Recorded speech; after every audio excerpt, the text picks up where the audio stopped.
রসায়ন প্রথম পত্রের আরও একটি গুরুত্বপূর্ণ ক্লাসে তোমাদের সবাইকে স্বাগতম জানাচ্ছি। আজকের ক্লাসে আমরা রাসায়নিক পরিবর্তনের গুরুত্বপূর্ণ 25টি প্রশ্ন সলভ করব। আমাদের প্রথম প্রশ্নতে বলা আছে, কোন নিয়ামক বিক্রিয়ার সাম্যাবস্থা নিয়ন্ত্রণ করে? আমরা জানি যে তাপমাত্রা, ঘনমাত্রা এবং চাপ এই তিনটি হচ্ছে বিক্রিয়ার সাম্যাবস্থা নিয়ন্ত্রণ করে। তাই আমাদের উত্তর হবে সবগুলো। এখানে হচ্ছে ডেল এইচ এর মানটা দেওয়া আছে পজিটিভ, তার মানে এটা একটা তাপ হারি বিক্রিয়া। আমরা জানি যে ডেল এইচ এর মান যদি পজিটিভ হয় সেটা একটা তাপ হারি বিক্রিয়া হয়, আর ডেল এইচ এর মান যদি নেগেটিভ হয় সেটা একটা তাপ উৎপাদী বিক্রিয়া হয়। যেহেতু এইটার মানে এই বিক্রিয়াটার ডেল এইচ এর মানটা পজিটিভ, এটা একটা তাপ হারি বিক্রিয়া, তোমাকে যদি বলে তাপ বাড়ালে কি হবে, তাপ বাড়ালে বিক্রিয়া সম্মুখ দিকে অগ্রসর হবে। কিন্তু আমাদের প্রশ্নতে বলেছে চাপ বাড়ালে কি ঘটে। এই চাপের ক্ষেত্রে আমরা কাউন্ট করি হচ্ছে আমাদের এই যে বিক্রিয়ক এবং উৎপাদ দুই পাশে হচ্ছে মোল সংখ্যা। যদি আমাদের এখানে দেখো, এখানে মোল সংখ্যা আরেকটি জিনিস খুব কেয়ারফুল থাকতে হবে, সেটা হচ্ছে আমরা সলিডকে কাউন্ট করবো না।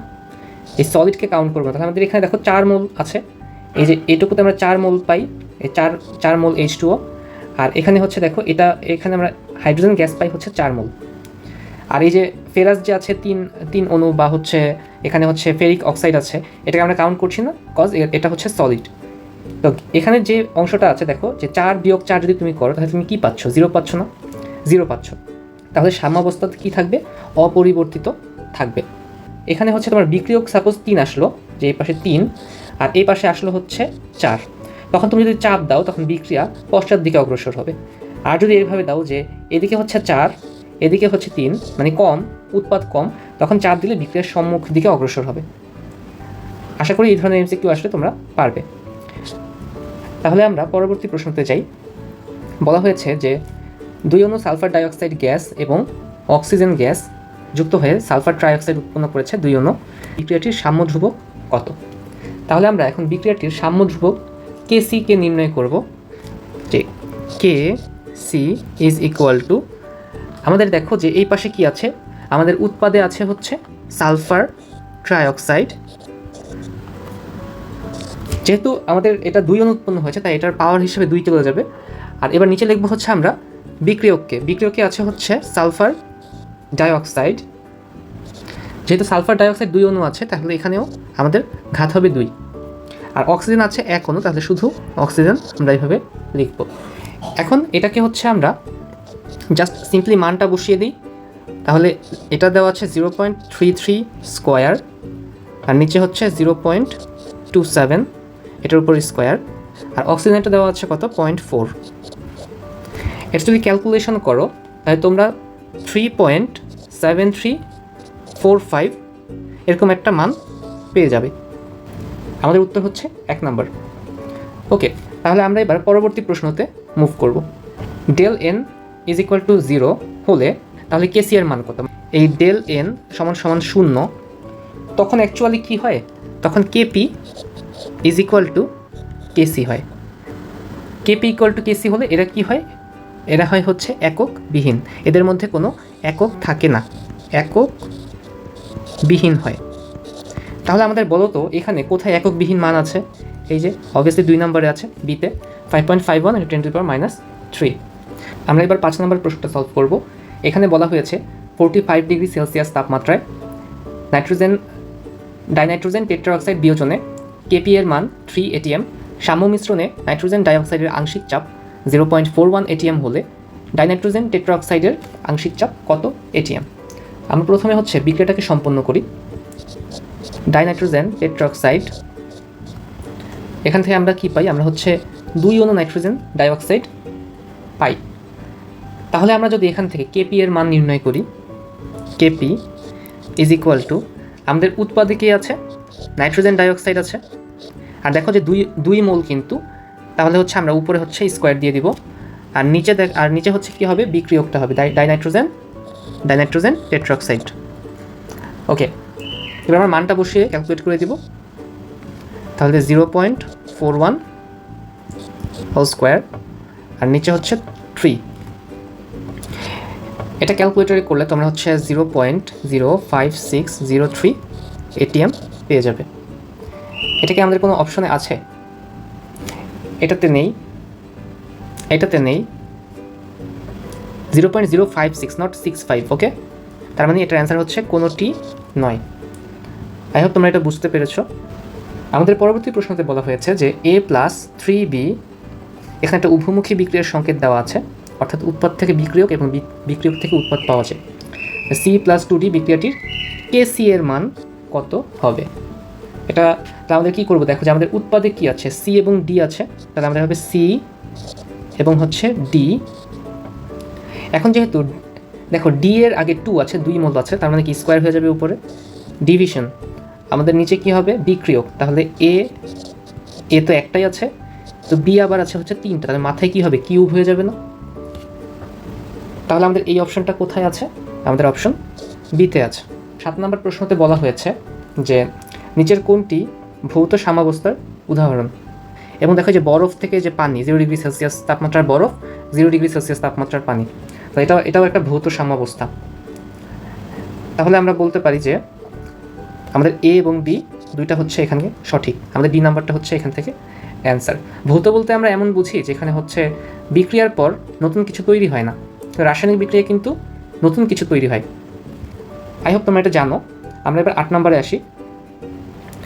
ডাইনাইট্রোজেন টেট্রাঅক্সাইড থেকে 2 অণু নাইট্রোজেন ডাইঅক্সাইড বলছে এর সাম্য ধ্রুবক K1 এবং হাফ N2O4 থেকে NO2 এর সাম্য ধ্রুবক K2 হলে K1 এবং K2 এর মধ্যে সম্পর্ক কী? তাহলে আমরা একটু নিচে চলে আসি। আমাদের এখানে K1 ইজ ইকুয়াল টু আমরা বলতে পারি যে NO2 ডিভিশন N2O4, আর K2 কে আমরা বলতে পারি K2 is equal two NO2, এই যে এখান থেকে K2 কে বলতে পারি NO2, আর নিচে হচ্ছে N2O4, আর উপরে হাফ। দেখো কোনো কিছুর উপরে হাফ, মানে এখানে দেখো মোল সংখ্যায় যে হাফ মোল ছিল না, দ্যাটস ওয়াই আমরা হচ্ছে পাওয়ারের জায়গায় হাফটা বসিয়েছি। এখন কোনো কিছুর যদি পাওয়ার হাফ থাকে দ্যাট মিনস এটা রুট হচ্ছে, তাই না? আচ্ছা, তাহলে এখন আমরা বলতে পারি যে সুতরাং K1 ইজ ইকুয়াল টু আমরা বলতে পারি হচ্ছে K2 স্কোয়ার। তাহলে আমরা যদি এখানে K2 এর উপর যে স্কোয়ারটা আছে পাশে পাঠিয়ে দিই তাহলে কী হয়ে যাবে, রুট K1 হয়ে যাবে। তাহলে K2 is equal to root over K1। এটা কোথায় আছে, আমাদের অপশন ডিতে আছে। তাহলে আমাদের অপশন ডি হচ্ছে এখানে অ্যান্সার। আমরা এবার 9 নম্বরে আসি। 9 নম্বরে বলা হয়েছে খোলা পাত্রে 450 ডিগ্রি সেলসিয়াস তাপমাত্রায় হাইড্রোজেন ও আয়োডিন এর বিক্রিয়াটি একটি, এটা কী ধরনের বিক্রিয়া বলতো? কিন্তু এখানে একটা জিনিস মেনশন করে দিয়েছে যে খোলা পাত্রে। আমরা জানি যে খোলা পাত্রে যদি বিক্রিয়া করার পর মানে ওই ইয়েটার মধ্যে যদি গ্যাস থাকে, গ্যাস তো অবশ্যই উড়ে যাবে, তো সেটাকে আর উভমুখী করা যাবে না, রাইট? তাহলে আমাদের এখানে কী হবে, এটা একমুখী হয়ে যাবে। 10 নম্বরে বলা হয়েছে মানে বিক্রিয়াটি কোন দিকে অগ্রসর হবে? QC ইজ ইকুয়াল টু আমাদের এখানে হচ্ছে এখানে 20 নিচে আর উপরে দিব হচ্ছে আমাদের কি আছে 8, তারপর দিব হচ্ছে স্কোয়ার, নিচে হচ্ছে 1.5 /20 ইন্টু নিচে আবার 20 দিব, উপরে কি আসবে 2 আসবে। তারপর এটাকে যেহেতু আমাদের 3 অণু, তাহলে আমাদের এখানে কিউব দিয়ে দিলাম। এই মানটা যদি আমরা ক্যালকুলেটরে বসিয়ে দিই তাহলে আমরা পাই হচ্ছে 2133.33 এরকম একটা মান। যেই মানটা হচ্ছে আমাদের যে দেওয়া আছে যে কেসি এর মান দেওয়া ছিল কত, কেসি এর মান দেওয়া ছিল 1.7 × 10⁻²। এই মানের চেয়ে কি এই মানটা বেশি না, এই কেসি এর মানের চেয়ে বেশি। তাহলে বলতে পারি সুতরাং বিক্রিয়া কি হবে, পশ্চাৎ দিকে অগ্রসর হবে। কোন দিকে অগ্রসর হবে, পশ্চাৎ দিকে অগ্রসর হবে। তাহলে আমরা বলতে পারি আমাদের এখানের অ্যান্সার হচ্ছে বি, বিক্রিয়া পশ্চাৎ দিকে অগ্রসর হবে। আমরা এবার পরবর্তী প্রশ্নতে আসি। বলা হয়েছে কোনটি সত্য নয়। তাহলে আমাদের এখানে উভমুখী বিক্রিয়ায় চলমান সাম্যাবস্থা বিরাজ করে, উভমুখী বিক্রিয়ায় সাম্যাবস্থা বিরাজ করে, রাইট? অসম্পৃক্ত অবস্থাকে দ্রবণের সাম্যাবস্থা বলে, নো, অসম্পৃক্ত অবস্থাকে দ্রবণের সাম্যাবস্থা বলে না। আচ্ছা, আমাদের অ্যান্সার অলরেডি পেয়ে গেছি। দেখি পরেরগুলোতে কী দেওয়া আছে, যে বিজ্ঞানী ভ্যান হফের সমীকরণ সরলরৈখিক, ইয়েস। শুধুমাত্র উভমুখী বিক্রিয়ার ক্ষেত্রে সাম্যাবস্থা কার্যকর? হ্যাঁ, তাহলে আমাদের অ্যান্সার হচ্ছে অ্যাকচুয়ালি বি, যে বলছে সঠিক নয় কিন্তু, ঠিক আছে। এবার 12 নম্বরে আসি, কোনটি রাসায়নিক সাম্যাবস্থার বৈশিষ্ট্য নয়? রাসায়নিক সাম্যাবস্থার বিক্রিয়ার অসম্পূর্ণতা হচ্ছে বৈশিষ্ট্য, সাম্যের স্থায়িত্ব এটাও বৈশিষ্ট্য, প্রভাবকের এই যে এটা হচ্ছে বৈশিষ্ট্য নয় বলেছে, নয় প্রভাবকের কার্যকারিতা এটা বৈশিষ্ট্য নয় সাম্যের। আচ্ছা, আমি পরবর্তী প্রশ্নতে যাই। A plus B is equal to C plus D, এই বিক্রিয়ায় কে সি বড় হলে সাম্যাবস্থা কোন দিকে অগ্রসর হবে? কে সি বড় হলে উৎপাদ বাড়বে, তাহলে হচ্ছে উৎপাদ যখন বাড়ে তখন কোন দিকে অগ্রসর হয়? ডান দিকে অগ্রসর হয়। আমাদের পরবর্তী প্রশ্ন, কোনটি অসমসত্ব সাম্যাবস্থা? আমাদের এখানে আমরা জানি যে অসমসত্ব সাম্যাবস্থায় বিক্রিয়ক এবং উৎপাদ ভিন্ন ভিন্ন দশায় থাকে। দেখো এটা হচ্ছে অ্যাকোয়া, এটা অ্যাকোয়া, এটা অ্যাকোয়া, এটা অ্যাকোয়া, দেখো সবগুলো সেম দশায় আছে না? এটা গ্যাস গ্যাস গ্যাস, দেখো এটা গ্যাস এটা গ্যাস এটা গ্যাস, কিন্তু মাঝখানে যে 3 নাম্বারটা এটা দেখো সলিড সলিড গ্যাস, তাহলে আমাদের এই 3 নাম্বারটা হচ্ছে অ্যাকচুয়ালি অ্যান্সার। কোনটি অসমসত্ব সাম্যাবস্থা? এই যে ক্যালসিয়াম কার্বনেট, এখান থেকে ভেঙে কি উৎপন্ন হবে? ক্যালসিয়াম অক্সাইড এবং হচ্ছে কার্বন ডাইঅক্সাইড উৎপন্ন হবে।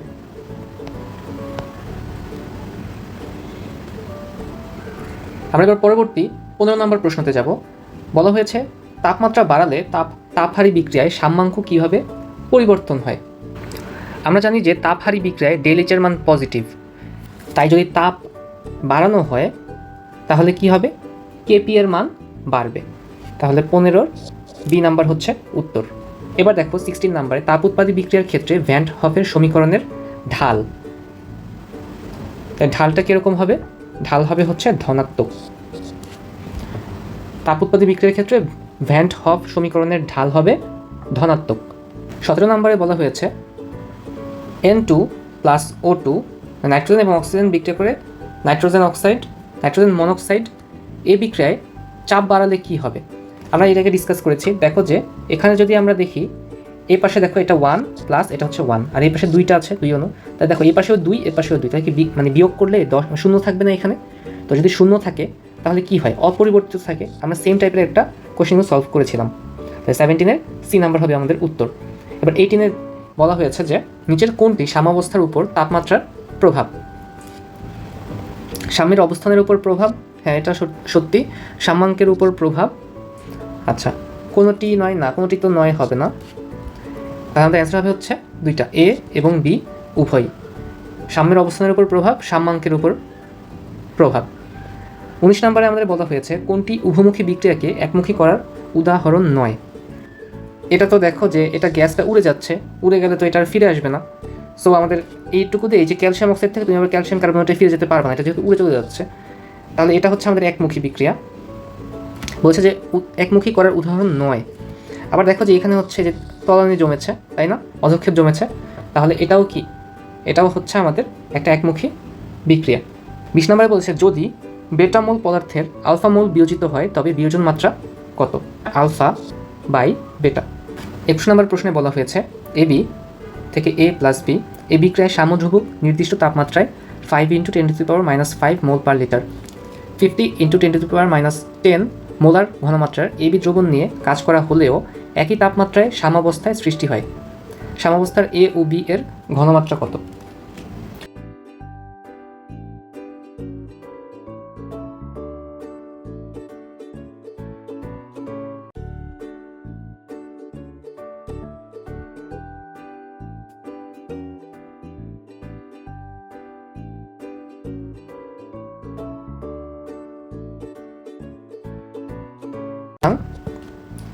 A is equal to 5 × 10⁻⁻5 into 50 × 10⁻⁴